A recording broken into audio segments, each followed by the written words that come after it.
We know that roughly 36% of any sales force is responsible for about 90% of the total sales revenue.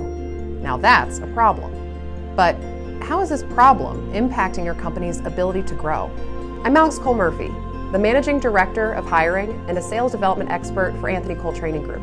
We are a 27-year-old Cincinnati-based sales training, coaching, and development firm with deep domain expertise in the financial services industry, as well as industries requiring knowledgeable, longer sales cycle, consultative salespeople.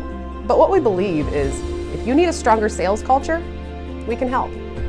Our clients are national, regional, and community-sized organizations that need to sell better, hire better, and coach their sales teams better.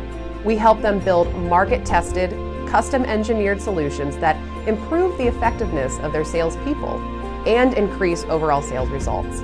By working directly with sales leaders, managers, and producers, we tailor our programs to fit the specific priorities of an organization and customize them to fit each of their target markets.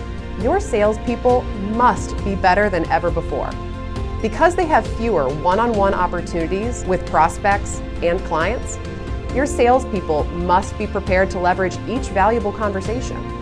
So, if the remaining 64% of your salespeople are producing less than 10% of your total revenue, when does this problem become a priority?